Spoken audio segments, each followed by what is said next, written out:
Bonsoir et bienvenue à tous. Lors de mon rapport de président de la Fédération baptiste en mai 2018, j'ai évoqué et mobilisé notre fédération sur le thème des violences conjugales.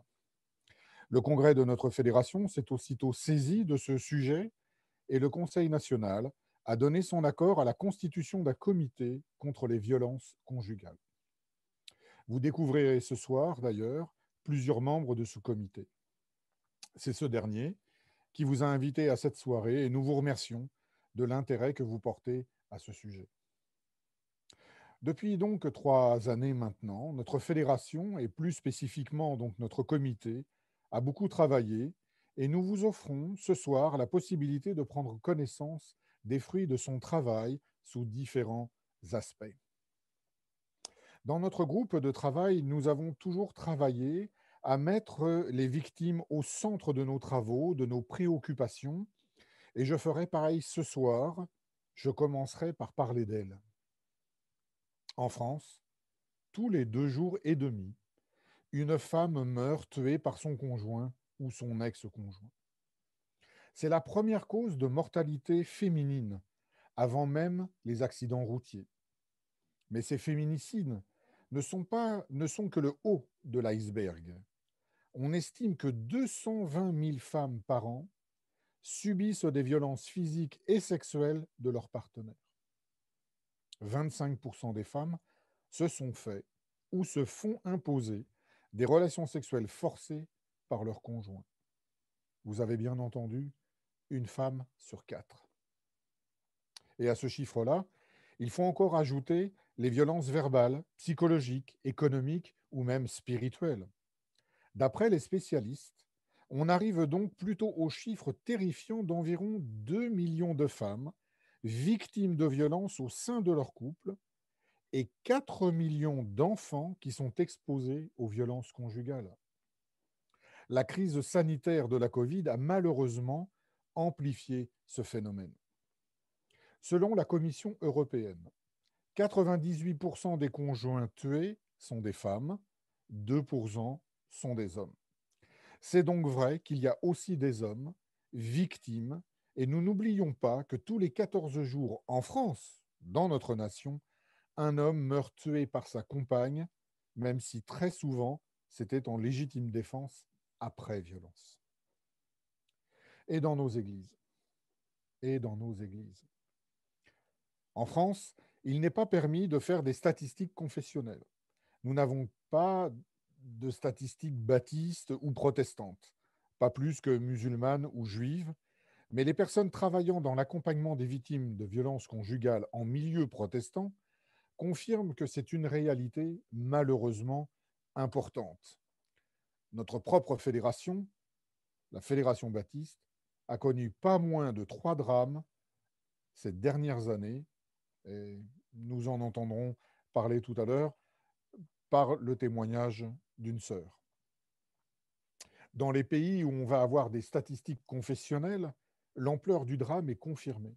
Par exemple, et juste un seul exemple pour ce soir, au Canada, une enquête auprès de pasteurs révèle que selon eux, un couple sur 5, et je dis bien un couple sur 5, dans leur église est concerné par la violence conjugale. Ça, c'est ce que les pasteurs disent et perçoivent. Du côté des femmes elles-mêmes, une enquête auprès de femmes méthodistes américaines révèle qu'1 sur 4 se déclare victime de violences physiques ou psychologiques. Alors, plusieurs pasteurs de notre fédération et même au-delà ont mené des actions sur le terrain et 4 d'entre eux nous partageront ce qu'ils ont vécu et comment ils ont réussi à mobiliser soit leur église locale, soit des représentants d'autres religions. Je terminerai ici cette brève introduction par rappeler à chacun de nous qu'au sein même de nos églises locales, il y a des femmes, des enfants, des hommes en souffrance et victimes de ces violences. Nous voulons par nos travaux aider ces victimes principalement, mais aussi donner des moyens concrets à ceux et celles qui ont été sollicités pour aider, conseiller, accompagner. Voilà. En fin de compte, bonne soirée à tous et soyez bénis en Jésus-Christ. Afin que cette soirée soit agréable pour tous, nous nous sommes résolus à ce qu'il y ait plusieurs intervenants ce soir. C'est donc aussi le pasteur Jean-Luc Gadreau qui sera l'animateur de cette soirée, qui va me succéder maintenant dans la prise de parole. Mais juste avant, permettez-moi de vous inviter à la prière. Seigneur, ce soir, nous venons vers toi avec révérence, en nous souvenant que tu es Dieu et que tu règnes en majesté sur ton trône de gloire. Ce soir, Seigneur, nous t'invitons à être au milieu de nous, et pourquoi pas même l'alpha et l'oméga de cette soirée. Mais nous ne voulons pas manquer, Seigneur, aussi, de prier pour ceux et celles qui sont victimes de violences conjugales. Nous te demandons, Seigneur, d'être leur secours, et que tout ce que nous avons pu faire modestement à notre place, en tant que fédération, puisse aider, Seigneur, des hommes, des femmes et des enfants au sein de nos églises, mais aussi en dehors de nos églises, afin que ce travail puisse être comme une bouée de secours, une bouée de sauvetage pour chacune de ces victimes. Humblement, à notre place, c'est toi qui es le premier. Donc Seigneur, merci d'avoir été avec nous à partir de cette introduction, et nous te prions d'être avec nous jusqu'à la conclusion de cette soirée. Au nom de Jésus-Christ, Amen. Merci. Je laisse la parole donc maintenant à notre frère, le pasteur Jean-Luc Gadreau. Nous nous retrouvons donc ce soir à une date très symbolique. Nous sommes le 8 mars, qui, je le rappelle, est traditionnellement maintenant la Journée internationale des droits des femmes. Je rappelais ce matin sur une radio, sur Phare FM, que l'on a longtemps parlé, un peu ironiquement d'ailleurs, de la Journée de la femme. Et le pluriel est important en la matière, avec une diversité, une vraie pluralité indispensable à prendre en compte. Je pense là d'ailleurs au très beau film Woman de Yann Arthus Bertrand, qui joue justement dans son titre d'un point de vue visuel sur le A qui devient E, un singulier qui devient donc pluriel et qui montre justement magnifiquement cette diversité à tout niveau, physiquement, culturellement, émotionnellement et bien sûr aussi face aux combats de la vie. Et ces combats de la vie, eh bien, il y a bien évidemment aussi ces violences qui se vivent au sein même de la famille. Alors bien sûr, pas juste les femmes, Thierry l'a mentionné. Un pasteur me confiait d'ailleurs cette semaine avoir eu 2 cas en quelques jours d'hommes violentés dans leur couple. Mais du point de vue de la famille, il y a aussi les enfants, mais dans le couple, les femmes sont évidemment en premier lieu concernées, et cette date donc fait aussi tout particulièrement sens pour aborder cette question. Le président de la Fédération Baptiste, Thierry Auguste, a resitué à l'instant cette soirée au sein de la Fédération, justement en évoquant donc ce groupe de travail qui a été constitué. Et c'est lui plus particulièrement qui va être acteur de cette soirée, même si nous allons tous pouvoir participer concrètement, vous allez le voir. Je vais donc commencer par présenter ce groupe de travail de la Fédération Baptiste contre les violences conjugales, coprésidé donc par le président de la Fédération, Thierry Auguste, et puis par la théologienne Valérie Duval-Poujol, qui est aussi présidente de l'association de sensibilisation contre les violences conjugales, Une place pour elle. Alors on trouve aussi 3 pasteurs, il y a Paul Efona, Stéphane Guillet et Christine Kling. Nous avons aussi dans ce comité la présidente de l'Union des femmes baptistes, Laurence Turquet, et puis Marie-Anne Lem, qui est travailleuse sociale et que nous entendrons tout à l'heure.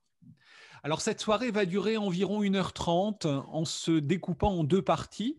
La première qui sera faite de plusieurs interventions de membres de ce groupe, mais aussi d'invités qui viendront témoigner. Et ensuite, un second temps qui offrira à chacune et chacun de participer. Nous nous séparerons en groupe avec 2 questions à travailler ensemble, puis nous nous retrouverons pour une remontée de vos échanges et puis une conclusion. Alors, on entre dans le vif du sujet tout de suite et je vais laisser la place à notre première intervenante qui est Valérie Duval-Poujol, coprésidente donc de ce groupe de travail qui va nous présenter le fruit du travail de cette équipe et notamment aussi quelques outils particulièrement utiles pour parler des violences conjugales. Bonsoir à chacune, à chacun. Je suis très émue qu'on se retrouve tous ensemble ce soir et c'est vraiment une grande joie de pouvoir vous présenter les fruits de ce travail. Donc, je vais basculer en PowerPoint pour que vous puissiez…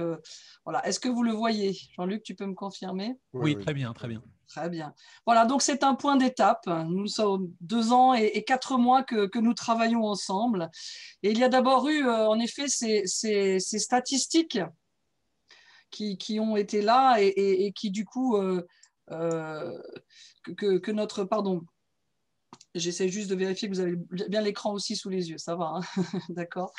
Voilà, ces statistiques que nous a rappelées notre président, des fois on a besoin de les relire 3 fois pour être sûr qu'elles sont vraies, tellement les chiffres sont importants.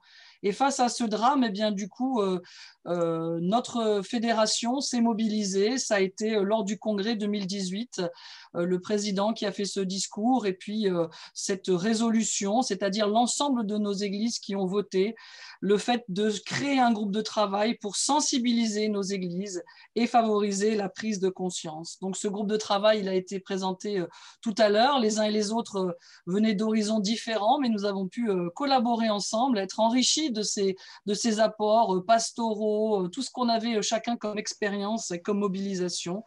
Pour ma part, j'étais engagée avec Une place pour elle. Je salue plusieurs des membres qui sont là ce soir. Et donc, c'était voilà, important qu'on se retrouve ensemble. Depuis donc novembre 2018, ça fait une réunion tous les 2-3 mois en présentiel ou puis ensuite en Zoom. Et donc, voilà les actions, les fruits de ce que nous avons pu travailler ensemble. Tout d'abord, cette brochure « Ensemble contre les violences conjugales, les identifier pour mieux agir dans les églises ». Nous l'avons voulu pour nos membres d'église, avec des textes courts, aérés, illustrés avec beaucoup de photos, pour présenter ce que sont les violences conjugales. Que faire si on est une victime?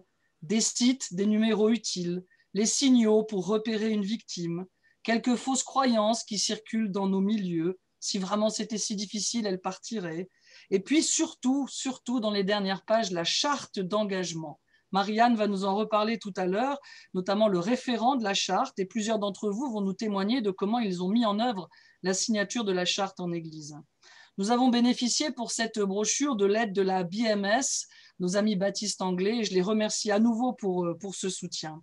Cette brochure a été distribuée dans toutes nos églises à la suite du congrès 2019, mais aussi dans d'autres unions évangéliques comme les réformés évangéliques, les libristes, les unions de réveil et la SEFE. Saluons aussi comment les librairies CLC, c'est ici, ont particulièrement mis en avant cette brochure pour la faire connaître à leur public. Et à l'occasion de la distribution de cette brochure au congrès 2019, un nouveau vote de l'ensemble des délégués de nos églises a voulu manifester son soutien à la démarche du groupe et surtout affirmer que la violence dans toutes ses formes est inadmissible, je cite le texte qui a été voté, inadmissible, injustifiable et irréconciliable avec la foi chrétienne. Et donc le congrès de demander au groupe de travail de poursuivre pour encourager les pasteurs à se former et à afficher, donc à travailler cette charte d'engagement. Et donc, dans la suite, il y a eu des formations, plusieurs formations proposées avec notre partenaire Empreinte Formation, en particulier Cosette Fébrici et Jacques Poujol, une cinquantaine de pasteurs, dont pas mal une cinquantaine de personnes, dont pas mal de pasteurs se sont formés. Et on a particulièrement vu ensemble le cycle de l'emprise, qui permet de comprendre pourquoi les victimes ne quittent pas leur conjoint violent, pourquoi elles ne partent pas, comment identifier les signes de violence, quelles conséquences sur les femmes, sur les enfants, comment réagir, quelles premières mesures prendre si une victime se confie, qui sont les personnes ressources. Et puis, à l'occasion du confinement, où, comme ça a été rappelé tout à l'heure, les chiffres malheureusement ont augmenté de la violence, eh bien, on a réalisé ce vidéoclip en collaboration avec Empreinte Formation et les associations familiales protestantes. Je salue leur présidente, Françoise Caron, qui est parmi nous ce soir. Et pendant donc ce premier confinement, deuxième confinement, ce film rappelle les numéros d'urgence pour les victimes et il a été diffusé dans nos églises pendant les cultes en Zoom. Et ça a permis du coup de relayer ça, les églises, nos églises baptistes, mais plus largement aussi des églises de la FPF et du CNEF. Et puis, tout récemment, il y a eu ce hors-série. Alors, j'espère que vous l'avez tous. On pourrait vous demander de le montrer, là. Mais sinon, voilà, il est encore temps de vous le procurer. Je voudrais vous le présenter plus en détail. Ce livre outil un collectif porté par notre groupe de travail, rassemblant l'expertise de différents spécialistes. Le but, équiper les pasteurs, les anciens, les diacres, toute personne voulant venir en aide aux victimes dans nos églises. Parce que ça ne s'improvise pas d'aider. Et nous avons voulu croiser les approches bibliques, psychologiques, juridiques, pastorales, liturgiques.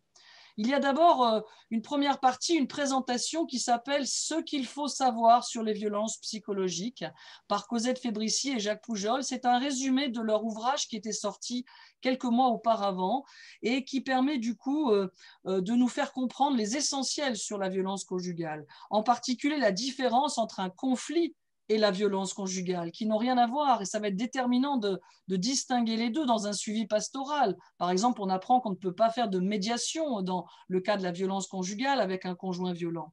Il nous explique aussi le phénomène de dissociation, pourquoi il arrive qu'une victime raconte de façon détachée finalement ce qu'elle a vécu, parce que c'est un mécanisme de défense, la dissociation, et évidemment si on ne le sait pas, si on n'est pas formé, on pourrait interpréter en disant finalement c'est pas si grave, elle n'a pas l'air effondrée en me le racontant.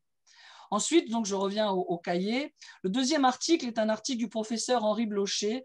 Nous voulions que des personnes ayant une autre position sur les femmes que la nôtre, n'adhérant pas à une position égalitarienne, puissent aussi avoir l'occasion de dénoncer les violences conjugales et affirmer clairement qu'aucune compréhension des Écritures, même complémentarienne, ne peut justifier de tels agissements. Ensuite, j'ai moi-même écrit sur certains textes bibliques, comment ils ont pu être utilisés pour légitimer la violence conjugale dans nos milieux et proposer une autre lecture de ces textes. Femmes, soyez soumises, la femme est l'aide de l'homme est le chef de la femme, etc. Et puis, c'est Paul Efona qui écrit cet article remarquable. Existe-t-il des facteurs aggravant la souffrance des victimes au sein de nos églises ? Question rhétorique, en fait la réponse est bien malheureusement positive et il explique comment plusieurs enseignements qui circulent dans nos églises font qu'il est encore plus difficile pour une victime chrétienne baptiste de s'en sortir.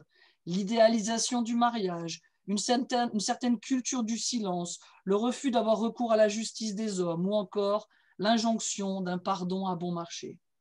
Et puis le témoignage de Tabitha, son nom a été changé, qui met des mots MOTS sur ces mots MAUX, en particulier la violence psychologique, les humiliations.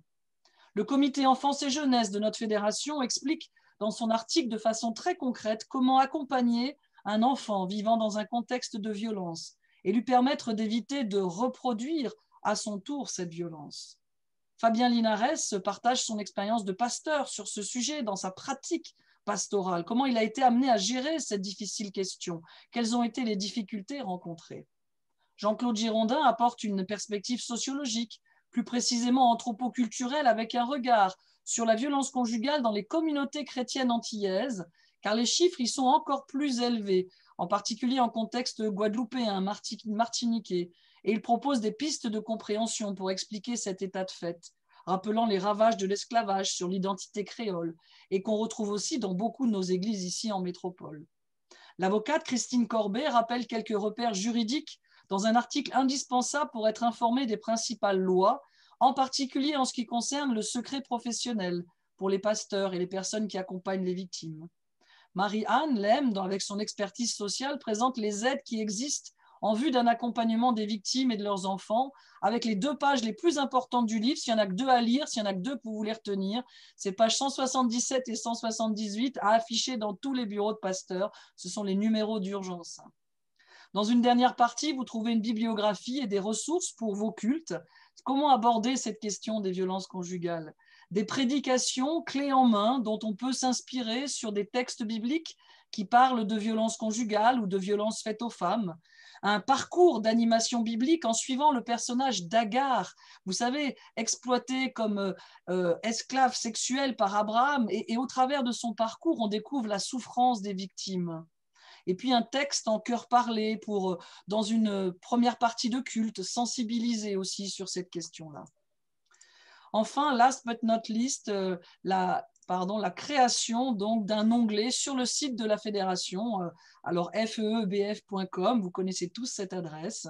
Nous voulions mettre à disposition ces diverses ressources sur le site même de notre fédération baptiste. C'est chose faite grâce à Jean-Samuel Huc, que nous remercions vraiment pour ce qu'il a fait. Donc vous trouverez, vous pouvez y aller là, hein, mais vous pouvez y aller aussi plus tard, vous trouverez la charte, le cahier des charges du référent et surtout plusieurs prédications. Dans le hors-série, on avait dû en sélectionner une seule, mais là, vous en aurez d'autres.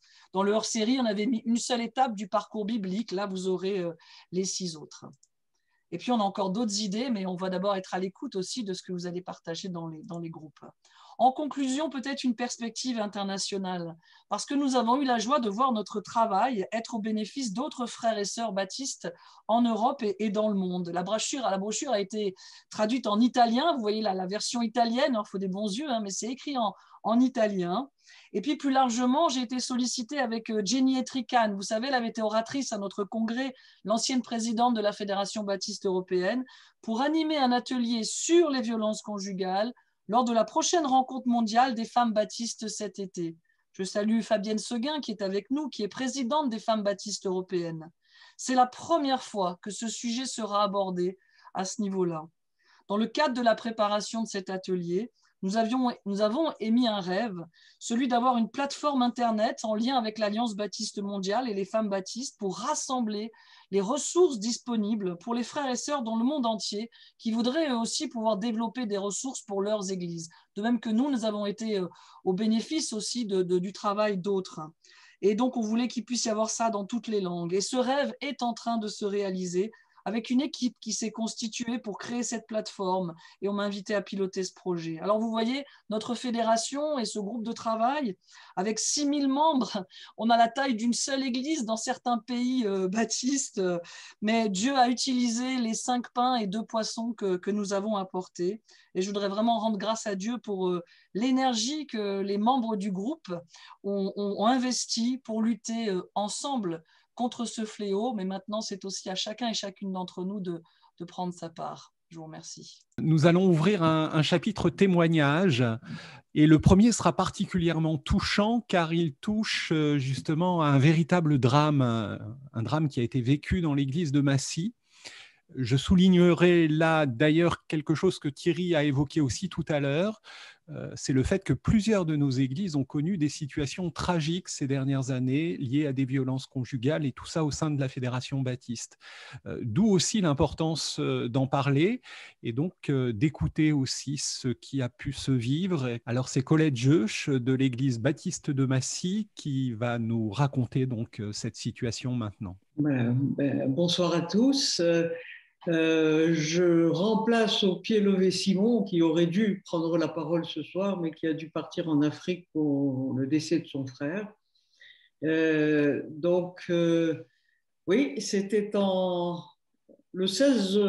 juillet 2016 et voilà, un membre de notre église, un bon père de famille, la cinquantaine, père de 3 enfants, dont 2 mariés avec des petits-enfants.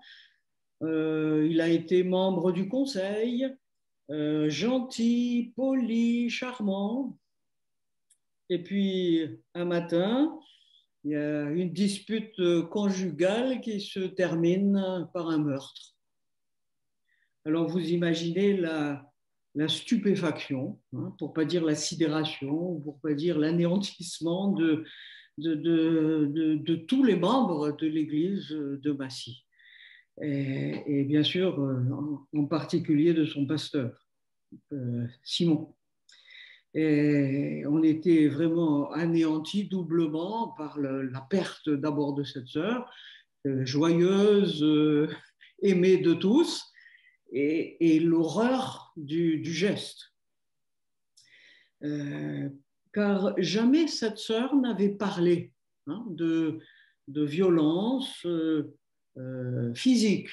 Alors oui, il y avait bien eu des violences verbales, mais voilà, on n'avait pas pris conscience de l'intensité du drame, alors qu'elle avait émis quand même le souhait de divorcer, mais sans cette sans ces violences physiques, eh bien, plusieurs sœurs de l'Église lui disaient mais non, il faut que ce que disait Valérie, il faut que voilà, il faut que tu pardonnes, il faut que tu passes par-dessus, il faut essayer, enfin, Dieu va t'aider, tout le discours que l'on peut entendre en bonne chrétienne, ne divorce pas. Et voilà, bon, peut-être tous ces conseils donnés à cause de ce déni, voilà, qui est souvent classique de la part des victimes dans ce genre de situation. Alors, bien après le choc, il y a eu tout un travail pastoral que Simon a mené, consolation, restauration, mais c'est tellement difficile. Moi, je ne peux pas parler à sa place. Ça aurait été bien que lui soit là ce soir, mais voilà. Mais vous imaginez que ça n'a pas été simple. Les enfants sont d'ailleurs toujours dévastés. La situation est quand même difficile encore pour eux. Donc, pas simple. Et bien sûr, les amis proches de l'Église, ceux qui étaient dans son groupe de maison, parce qu'en plus, il y avait un groupe de maison. Vous imaginez le travail pastoral qui doit être fait, et aussi la culpabilité des responsables. Alors, je ne veux pas parler à la place de Simon, mais je sais que bon, il s'est souvent ouvert en disant mais comment j'ai pu passer à côté d'une chose pareille. Et je pense que ça, c'est la question de tous ceux qui ont vécu ce genre de drame se posent. Parce que c'est vrai que dans l'église de Massy, et Simon, dans sa pastorale, que je connais bien, n'a jamais accepté les violences conjugales. Il ne les a jamais couvertes. Voilà, donc par la grâce de Dieu, on a avancé, mais comme je l'ai dit, les enfants sont encore dévastés et affectés et fragilisés. Alors, bien sûr, dans les années qui ont suivi, puisque c'est en 2016, donc en 2018, le congrès, etc., donc toutes ces choses qui ont été mises en place, et bien sûr que nous avons accueilli avec reconnaissance. Nous avons envoyé 4 personnes se former à ce fameux séminaire dont Valérie a parlé. Et bien sûr qu'on compte sur elle pour nous alerter si elle discerne tous les premiers signes qu'on leur a appris à discerner. Bien sûr, le cahier de l'école pastorale a circulé parmi les membres du conseil et on a encouragé les personnes à la voir. On a signé la charte qui est bien affichée dans le hall de l'église aussi et à laquelle on se réfère dès qu'on a. Enfin là, une fois, je recevais un couple qui me parlait d'une situation pour leurs enfants. Je leur ai fait voir la charte affichée. Je leur ai dit voilà comment on travaille dans notre église. Voilà, ce sont des outils qui nous aident à aller plus loin des fois avec ces personnes et à les encourager à faire les démarches nécessaires. On a aussi abordé en prédication, mais d'une manière peut-être pas aussi systématique avec ce qui est enseigné dans les cahiers de l'école pastorale, mais moi, pour ma part, en juin, et là encore, il y a un mois, eh bien, j'ai pu dire que les violences sont inacceptables et qu'il n'est pas question que de les couvrir. Et si on te frappe sur la joue droite, présente l'autre, non, c'est pas comme ça qu'il faut comprendre ce verset, on est bien d'accord. Mais au contraire, si ta vie est en danger ou celle de tes enfants, il faut appeler le 19 ou le 39, 19 plutôt, ou le 17. Voilà, enfin, on a conscience que parfois, il faut aider les gens à bien divorcer et que c'est la moins mauvaise des solutions. parce que, comme c'est bien écrit, hein, et Valérie l'a cité, hein, on n'a pas le droit, et je crois que le Seigneur ne nous demande pas d'accepter l'inacceptable. Bon, Simon aurait dit d'autres choses peut-être, mais j'arrête là pour ma part. Non, merci beaucoup, Colette. Déjà aussi d'avoir pallié à l'absence de Simon. Et puis, pardon pour l'émotion un peu qu'il y avait dans la voix. Elle devait être là, je pense, c'est normal. Il est difficile qu'il n'y ait pas d'émotion avec une telle histoire, surtout quand, comme toi, tu l'as vécu de si proche.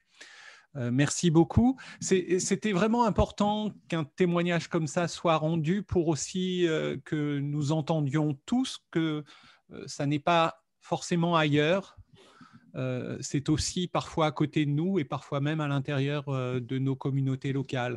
Et ça, c'est aussi un aspect extrêmement important. Je sais que le groupe de travail était attentif à cet aspect des choses et je crois que c'est important qu'on puisse tous aussi l'entendre voilà, comme hélas une réalité et donc une raison de plus d'être à la fois vigilant mais aussi actif sur ces questions-là.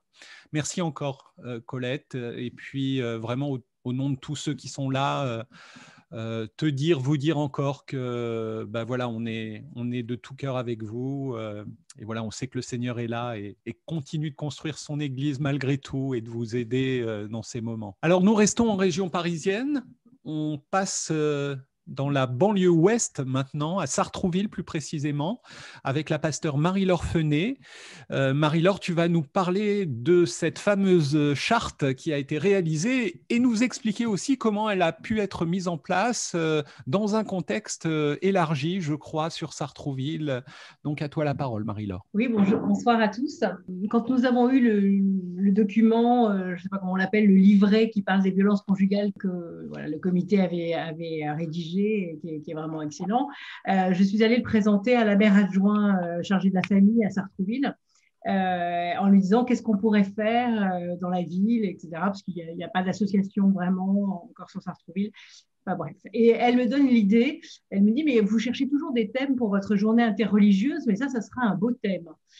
Alors, je dis oui, effectivement, c'est un beau challenge.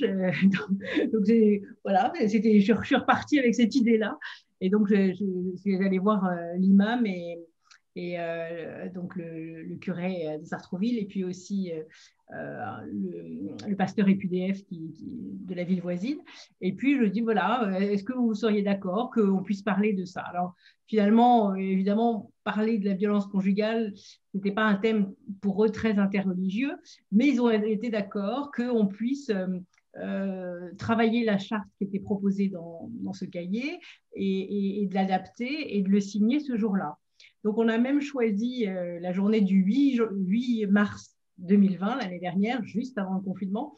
On a pu avoir cet événement. On l'a tous les ans. Hein, c'était la 15e rencontre interreligieuse. Et donc, on a eu cette rencontre interreligieuse sur le thème qui était la place des femmes dans nos religions. Alors moi, j'avais comme aide la pasteure Nathalie Guillet qui était venue, puisque j'animais la table ronde, donc je ne pouvais pas tout faire, mais elle est venue pour intervenir au nom des protestants et particulièrement des protestants baptistes. Et puis, donc, il y avait des représentants de la mosquée et puis des représentants de l'Église catholique aussi qui étaient là. Et donc, on a parlé de ça. Et puis, à l'issue de cet événement, eh bien, nous avons signé cette charte où nous nous engagions tous à avoir dans une communauté des référents. Enfin, voilà, le texte pratiquement identique à celui qui était proposé. Et ça a été vraiment un moment assez fort de le signer tous.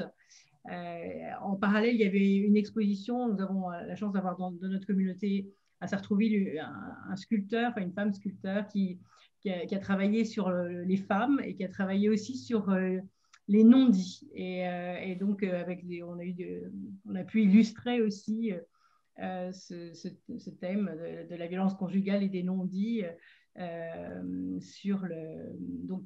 voilà, avec des sculptures en bronze et puis évidemment une chaise, une place pour elle, bien sûr. Et évidemment, il y avait donc ce jour-là le maire de Sartrouville, il y avait des représentants du conseil municipal, le maire de Maisons-Laffitte, qui est la ville à côté, qui est un ancien député. Et puis aussi, c'était juste avant des élections. Donc, nous avons eu tous les partis qui étaient là pour se montrer et qui ont voulu signer eux aussi, alors qu'ils n'étaient pas du tout invités, mais ils ont voulu signer la charte. Donc voilà, donc cet événement a été vraiment un événement assez fort. Malheureusement, évidemment, on a été confinés la semaine d'après, donc il n'y a pas eu trop de retentissement dans les communautés. Mais en tout cas, voilà, c'est ce qu'on a pu faire et ça, on a profité de ça. Merci Marie-Laure, vous le comprendrez. L'idée là, c'est aussi de vous donner sans doute des idées, de voir comment tout ce travail qui a été effectué et ces outils que Valérie vous a présentés peuvent être très concrètement utilisés dans les églises locales. Alors justement, nous allons continuer avec la secrétaire générale de la Fédération Baptiste, Joëlle Razana-Johari. Mais ce soir, ce sera un témoignage en tant que pasteur de l'église où elle exerçait auparavant, à Metz.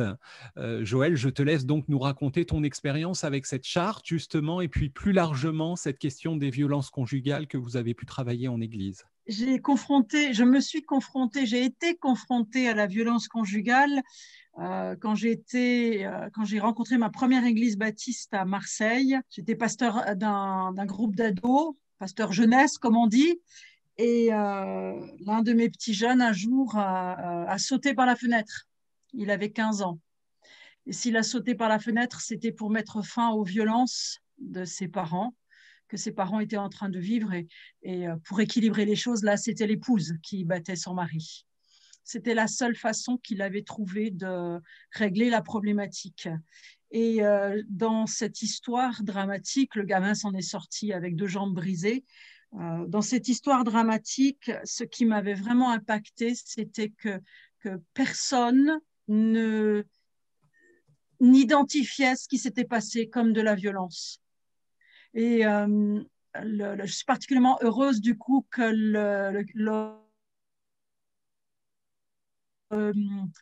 la revue porte ce terme, identifier les violences pour mieux agir. Il m'avait semblé dès le début qu'il fallait qu'on travaille à l'articulation entre ces ressources et le local. Parce que justement, un grand nombre de personnes qui sont violentes ou qui subissent la violence ne réalisent pas que c'est de la violence. Elles sont tellement habituées à vivre cela ou à le ressentir en elles-mêmes, ces bouffées de violence, que pour elles, c'est juste normal. Donc, on a démarré en septembre 2019. Ça aurait dû aller jusqu'en juin 2020, mais malheureusement, comme pour Marie-Laure, on a été stoppé par le confinement du mois de mars. J'ai créé sur cette année-là un circuit de conférences articulant tous les domaines qui pouvaient avoir un impact dans cette problématique. Je veux parler par exemple de l'identification de la différence entre un conflit et une dispute, des problématiques de sexualité. Quelle est la différence entre le désir? Est-ce que la sexualité relève de l'ordre du désir ou du devoir? Devoir conjugal, très fort ça dans les milieux chrétiens. La problématique de la communication. Quand est-ce que la communication se transforme en violence? Comment est-ce qu'on construit une intimité conjugale? Qu'est-ce qui ne la construit pas? Qu'est-ce qui la détruit? Il y a une quantité absolument incroyable de sujets qu'il nous faut travailler localement pour que nos membres d'église puissent comprendre ce qui dans leur couple ne va pas, parce que là, on est dans le domaine de la prévention et plus dans le domaine de la pastorale d'une difficulté irréparable. Et ce qui est ressorti d'une façon assez forte, c'est que plusieurs hommes posaient des questions pertinentes et démontrant que dans leur cœur, il y avait des élans de violence et que les professionnels qu'on a fait venir, parce que ce n'étaient que des professionnels, nourrissaient leurs réflexions. Et donc, on espère avoir pu apporter quelque chose de positif. La Covid nous a arrêtés dans notre série de conférences au moment où on abordait la sexualité. Et là, tout le monde a fait « Oh !» Signe qu'il y a encore dans nos communautés un tabou incroyable sur ces problématiques, violence conjugale et sexualité.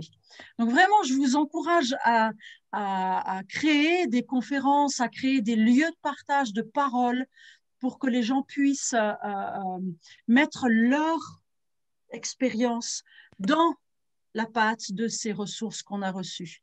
Une personne à Metz, par exemple, avec laquelle j'ai travaillé pendant plusieurs mois, m'a dit je me prends plusieurs gifles. Ben non, c'est pas de la violence.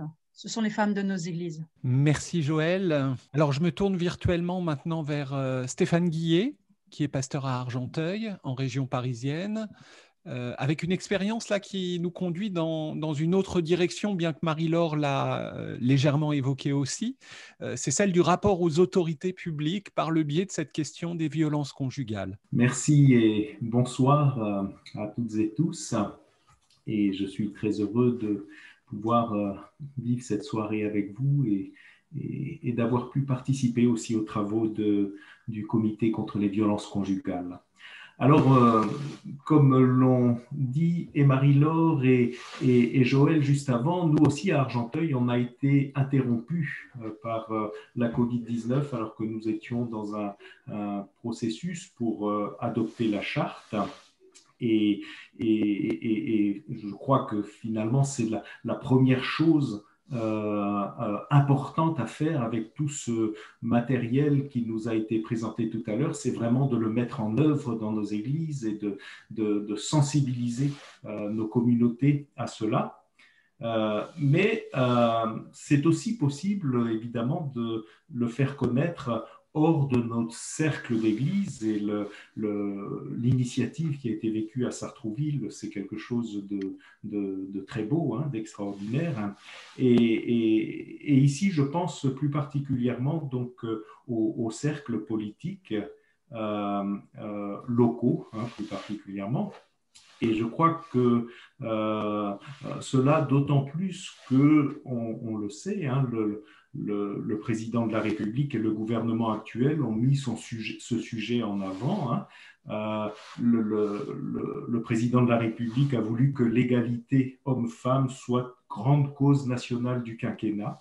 Et il a fait sa déclaration un 25 novembre, hein, c'est-à-dire Journée internationale pour l'élimination de la violence conjugale, et plutôt de la violence à l'égard des femmes, hein, plus globalement, et pas seulement de la violence conjugale.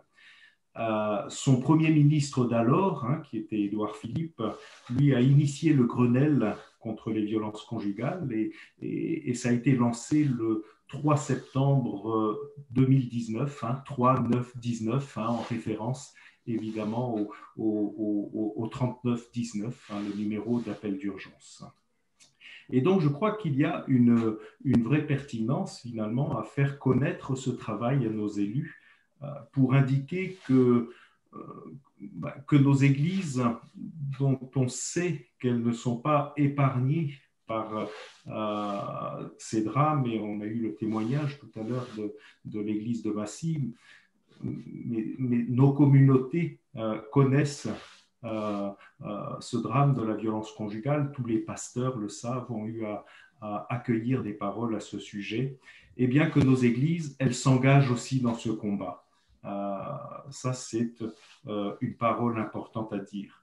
Alors moi, je ne suis pas un pasteur qui a des relations fréquentes avec les autorités politiques, hein. Cependant, je les invite habituellement à des événements qui me semblent dépasser le cadre, dont l'intérêt me semble dépasser le cadre strict de l'Église, et puis ils viennent ou ils ne viennent pas, hein. Et donc, j'avais invité la députée de la circonscription d'Argenteuil, Madame Fiona Lazare, hein, au vernissage de notre exposition Martin Luther King. Et elle est venue. Et donc, c'était une belle surprise. Et puis, depuis, nous sommes restés donc en contact. Elle m'envoie sa lettre de nouvelles, elle m'invite à cérémonie de vœux, et il m'est arrivé aussi de lui envoyer 2 fois un courrier pour la remercier de son engagement dans tel ou tel domaine qui me paraissait tout à fait que je trouvais important. Et donc, après la sortie de notre hors-série qui a été présentée tout à l'heure, je lui ai écrit pour lui dire que j'aimerais lui présenter les travaux que notre groupe a réalisés donc, sur ce sujet. Et elle m'a tout de suite répondu pour me proposer un rendez-vous, en manifestant donc ainsi vraiment son intérêt sur ce sujet. J'ai donc eu l'occasion de la rencontrer, de lui faire savoir que ce sujet est important chez nous, que nous étions bien conscients aussi que nos églises ne sont pas épargnées par la violence conjugale, hein, et du coup d'avoir le temps vraiment de lui présenter la démarche de la Fédération baptiste sur ce sujet, de lui présenter tous les outils qui nous ont été présentés tout à l'heure par Valérie, et non seulement de les lui présenter, mais de les lui offrir. Hein. Donc, comme cela, elle est repartie avec un grand paquet. Enfin, c'est plutôt moi qui suis reparti puisque j'étais à sa permanence. Donc, mais elle a gardé dans son bureau tous ces documents. Et en fait, elle m'a dit qu'elle était impressionnée par tout ce travail, en soulignant que, à sa connaissance, hein, nous étions le premier culte en France à entreprendre un tel travail de fond sur le sujet. Alors, pas de triomphalisme là-dessus, et je lui ai dit que nous, de notre côté, nous avons bénéficié des travaux entrepris par d'autres familles d'églises, et notamment en Angleterre, hein, et qu'on a été au bénéfice de leurs travaux, et que cela nous a été bien utile, et puis aussi de lui dire que nos travaux trouvaient un écho très favorable dans d'autres unions d'églises que la Fédération baptiste en France. Alors, cette rencontre, ça a été aussi l'occasion de lui dire que notre église à Argenteuil allait, dans un avenir proche, puisqu'on a été interrompu par la Covid-19, mais on n'a pas du tout abandonné le projet de la signature de la charte, hein, et de lui dire donc qu'on allait, dans un proche avenir, adopter cette charte. Et je lui ai dit que sa présence, évidemment, nous toucherait beaucoup, et elle m'a dit qu'elle serait présente à ce moment de la signature de la charte. Voilà, donc du coup, je voudrais vous encourager peut-être à entreprendre aussi une telle démarche. Hein. Comme je vous le disais, moi je ne suis pas un pasteur habitué aux relations avec les autorités politiques, mais j'ai trouvé là un accueil très favorable à ce travail que nous avons entrepris, et peut-être au minimum pour commencer sous la forme d'un courrier, hein, pour informer, et peut-être en demandant donc un rendez-vous pour pouvoir présenter directement ces différents outils. Et il faut se rappeler que nos politiques sont sensibilisés à ce sujet et peuvent être intéressés du coup de savoir que nos églises ne sont pas passives sur cette question, et cela peut d'ailleurs permettre de lever quelques clichés, hein, qu'ils ont sur nous, parce qu'en fait ils nous connaissent très peu, hein, et l'actualité toute récente l'a encore bien montré. Donc voilà, un petit partage d'expérience de ce que nous avons vécu à Argenteuil. Merci à vous. Alors on arrive bientôt à la fin de cette première partie. Une dernière intervention avec Marie-Anne Lem. Comme je le disais au tout début, Marie-Anne, tu es travailleuse sociale et tu fais partie donc de ce groupe de travail de la Fédération baptiste qui a travaillé sur cette question des violences conjugales. Et je crois que tu vas nous parler plus particulièrement du cahier des charges de la personne référente. Alors, c'est à toi. Bonsoir tout le monde. Merci d'être tous connectés. Ça me fait très plaisir de voir tout ce monde-là. On a beaucoup parlé de la charte d'engagement à signer dans les églises. Et pour ceux qui ont eu l'occasion de le voir et de le lire, à la fin de cette charte, nous proposons de mettre les coordonnées d'une personne référente vers qui les personnes qui subissent des violences ou des personnes qui ont des questions sur les violences ou quoi que ce soit, peuvent contacter pour poser des questions ou pour demander de l'aide ou quoi que ce soit. Après, pour nous, ça nous a paru assez important de créer un cahier des charges, notamment parce que cette personne référente, c'est pas quelqu'un qu'on prend comme ça sans réfléchir, quoi. Donc moi, ce que je vais vous proposer, c'est, je vais vous lire le cahier des charges que vous pouvez par la suite trouver sur le site de la Fédération Baptiste, dans l'onglet des violences conjugales, qui vous permettra de retrouver les informations que je vous partage maintenant. Alors, je voudrais commencer par le rôle de la personne référente. La personne référente, elle sert d'interface. Elle oriente les victimes de violences conjugales vers là où les personnes ou associations. Elle n'est ni thérapeute, ni expert juridique, ni foyer d'accueil pour assurer l'accompagnement des victimes, mais elle les adresse vers les personnes compétentes. Dans chaque grande ville ou région, il existe des associations et des personnes qui peuvent aider les femmes, les enfants dans ces besoins-là. La personne référente sensibilise la communauté sur le sujet des violences conjugales. Elle peut pour cela utiliser les ressources mises à disposition sur le site de la Fédération Baptiste. Le deuxième point que je voulais aborder, c'était la formation de cette personne référente. Cette personne référente doit avoir suivi obligatoirement la formation de base sur les violences conjugales proposée chaque année par la Fédération. Ça fait partie des 2 formations dont Valérie a parlé en début de soirée.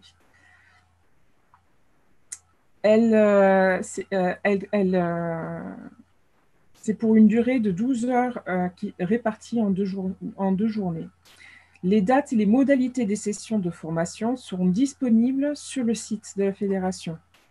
L'Église est invitée à réfléchir à la prise en charge financière d'au moins une partie de cette formation pour sa personne référente. Puisque la personne référente oriente les victimes, elle doit bien connaître les ressources disponibles et surtout localement. Par exemple, le 319, les associations, par exemple le Centre d'information des droits de la femme et de la famille, les aides juridiques et sociales. Elle assiste à la rencontre annuelle prévue au niveau national par la Fédération entre personnes référents et formateurs. Cette rencontre lui permet de se tenir régulièrement au courant de l'évolution de la prise en charge des victimes dans le domaine législatif associatif et également d'être elle-même accompagnée.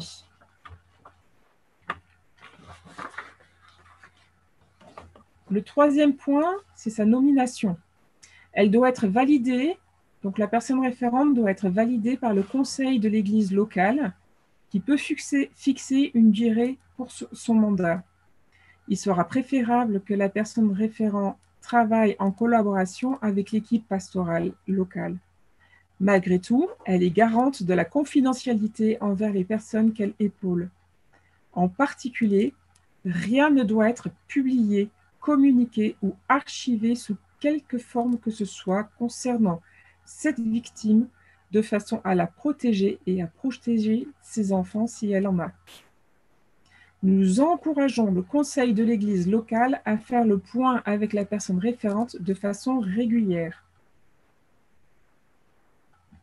Les ressources. Si le conseil de l'église locale a besoin d'aide pour discerner qui pourrait être cette personne référente, ou en cas de survenue d'un problème de violence conjugale, nous encourageons les responsables de la communauté à contacter directement la fédération qui pourra les mettre avec une personne en contact avec une personne ressource. Ce qui me paraît aussi très important à rajouter avec ce cahier des charges, c'est on n'est pas tout seul. On a du monde autour de nous, on a des personnes ressources, on a des personnes qui ont des connaissances et n'hésitons pas à les utiliser pour mieux se connaître et mieux connaître le sujet. Nous arrivons donc, comme je l'évoquais, à la fin de cette première partie. Nous allons entrer dans un temps qui va vous permettre à tous de vous exprimer. Alors, rassurez-vous de façon très simple et puis avec la liberté justement donnée à chacun de le faire ou de rester silencieux.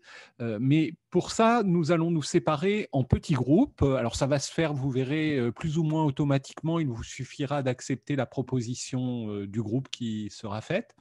Et puis, dans ces groupes, nous allons vous proposer de discuter, de réfléchir ensemble autour de 2 questions, alors très simples et très pratiques. La première, c'est comment parler des violences conjugales dans mon église? Et la deuxième, de quoi aurais-je besoin pour le faire? Alors, on a un quart d'heure, 20 minutes à peu près qui nous sont donnés pour discuter de ces choses-là en groupe. Et nous nous retrouverons tout de suite après. Travaillez bien et à tout de suite dans une petite quinzaine de minutes. On se retrouve. Je vais essayer, moi, de relever juste quelques points plus particuliers. Alors, j'ai vu que le mot tabou revenait plusieurs fois, cette idée que c'est vraiment malgré tout encore, hélas, un sujet tabou, besoin de libérer la parole aussi, donc dans nos églises, que nos églises soient des lieux où l'on puisse vraiment aborder ces questions. Oui, Jean-Luc, il y a aussi le fait, on voit dans plusieurs groupes, d'adapter le discours sur les violences conjugales selon les âges. On voit qu'il y en a qui parlent du groupe de jeunes, il y en a qui parlent du groupe de femmes. Et ça, c'est sûrement une des bonnes pistes. Et les outils qu'on a mis sont utilisables aussi à différents niveaux. Et il y a aussi un groupe en particulier dont on a peu parlé là, c'est les formations au mariage. On en a parlé Oui, aussi tout dans à fait. notre groupe de travail, c'est que quand on prépare nos fiancés, c'est aussi une question à aborder. Évidemment, là, pour eux, tout va bien, tout est rose, mais c'est une question aussi à aborder pour évoquer la limite, la ligne rouge, en fait, et ça peut déjà se faire aussi dans le cadre d'une préparation au mariage. Oui, je voyais aussi, par exemple, cette idée que dans beaucoup d'églises, il y a des groupes de dames qui fonctionnent et ça peut être aussi tout particulièrement des lieux où la parole peut se libérer quand la confiance commence à s'établir, être des endroits où justement on peut être alerté et prendre en compte des situations. En tout cas, parler encore, ça c'est ce qui revient. Plusieurs relèvent que il y a sans doute besoin d'outils et je crois que tous les outils qui sont là proposés par le groupe de travail peuvent aider. Besoin d'avoir des intervenants, des gens qui viennent parler de ces questions aussi, en parler en prédication, dans les différentes occasions offertes. Alors c'est peut-être aussi quelque chose qui pourrait être réfléchi, d'avoir une liste d'intervenants potentiels qui peuvent justement venir dans les églises en fonction des situations, des besoins, du type de groupe, pour aborder ces questions. Il y a quelque chose qui s'exprime qui me semble important de souligner, c'est un groupe qui fait part d'un besoin de lieu sécurisé. Cette notion d'espace où la parole est sécurisée me semble extrêmement important. Cela veut dire qu'on ne peut pas en parler n'importe comment, y compris dans nos églises, et on ne peut pas en parler n'importe où et avec n'importe qui, parce qu'on se retrouve aussi souvent dans des situations où une personne qui est en souffrance ouvre un espace de parole. Il ne faut surtout pas qu'elle se sente trahie ni jugée et que cette parole soit prise et sorte de ce cadre. Donc, il y a peut-être là aussi un besoin de réfléchir à des lieux, identifier des lieux dans nos villes où on fait déjà ce travail, identifier des professionnels qui travaillent, qui ont des compétences là-dessus. Et si vous voulez mettre en place un groupe de parole, rapprochez-vous des personnes qui peuvent vous aider à réfléchir à comment on met en place un espace de parole sécurisé. Merci Paul. Je vois la question du pardon qui est évoquée par plusieurs aussi. Il est important d'enseigner les jeunes sur le sujet. Voilà, une interprétation biblique biaisée du pardon peut être un obstacle à parler du sujet. Certaines cultures sont beaucoup plus tolérantes sur les violences également. La violence verbale ne se voit pas autant que la violence physique. Elle ne doit pas être oubliée. Donc voilà, ça c'est des thématiques aussi à prendre en compte. Dans notre groupe de travail, là, ressortait aussi cette question parfois de la culpabilité qui peut naître aussi. Alors voir, jusqu'où peut-on ne pas voir, etc. Toutes ces questions, on se rend compte que dès qu'on avance en fait sur ces thématiques, il y a plein d'autres choses qui apparaissent et qui sont fort importantes dans la façon d'aborder et de gérer ces questions. Donc voilà, toutes ces suggestions vont pouvoir aussi servir au groupe de travail pour continuer de réfléchir et de voir des choses à proposer. Former les pasteurs, ça c'est quelque chose qui revient, pas simplement des gens dans l'Église, mais aussi que ça touche directement la question de la formation des pasteurs pour qu'ils puissent aborder ces questions en prédication et peut-être, comme tu le disais Valérie, aussi dans les formations au mariage et ces temps particuliers aussi où on peut aborder ces sujets. Je n'ai pas le lien, je vous signale juste qu'aujourd'hui, sur la 6 à 12h45, il y a eu un petit sujet sur cette question qui met en évidence vraiment l'augmentation de 40% des violences conjugales est consolidée aujourd'hui. C'est des chiffres très actualisés. Donc, je vous encourage à revoir en replay le 12h45 de ce jour sur la 6. Alors, je vois aussi quelque chose qui me semble intéressant, c'est le fait qu'il est important de savoir, aussi dans nos communautés, que l'on peut faire des signalements et que quelque part, c'est aussi parfois un devoir, une façon aussi de protéger et d'intervenir.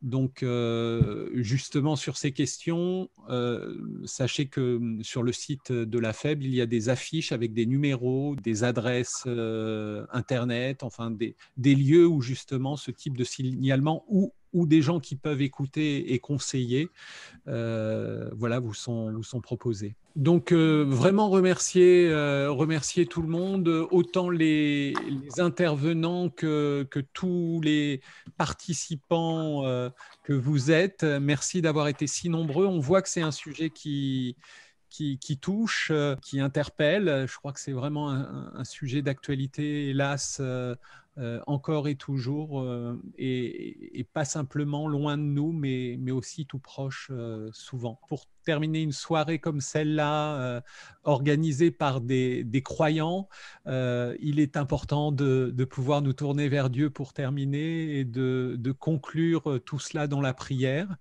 Et c'est Valérie Duval qui donc co-préside ce groupe de travail qui va le faire, si tu veux bien. Alors je nous invite à prier ensemble. Seigneur, tu es à la fois le Dieu de justice et le Dieu d'amour. Tu as les bras grands ouverts, tu nous accueilles, mais je sais aussi que tu accueilles toutes ces femmes au cœur brisé, à la vie brisée. Tu entends leurs cris et leurs détresse. Et tu nous demandes d'être aussi tes mains et tes bras qui vont les accueillir, qui vont les protéger, qui vont les croire, qui vont les écouter, qui vont mettre en œuvre le fait que l'Église soit aussi un lieu de sécurité pour elles, pour leurs enfants. Nous te remettons toutes les victimes, les hommes également. Nous te remettons les auteurs de violences conjugales. Seigneur, tu as ton regard sur chacun. Tu vois chacun, chacune. Je te remercie pour tous mes frères et sœurs qui étaient là ce soir et qui ont envie de mieux comprendre, de faire leur part, de t'écouter. Et je te demande de nous guider en tant que fédération dans nos églises. Guide-nous par ton Saint-Esprit. Montre-nous l'étape d'après. Montre-nous comment bien accompagner ces victimes, comment être un témoignage d'espérance dans ces vies brisées. Nous te prions pour nos autorités, pour les lois qu'elles font, qu'elles puissent aussi prendre les bonnes décisions alors qu'elles réfléchissent aux notions de consentement et tout ça. Nous te les remettons, nous les bénissons en ton nom. Seigneur, nous prions pour chacun d'entre nous, que tu puisses fortifier, renouveler nos forces et que nous puissions être à ton écoute, que nous puissions être témoins d'espérance dans ces situations. En ton nom précieux, Jésus. Amen.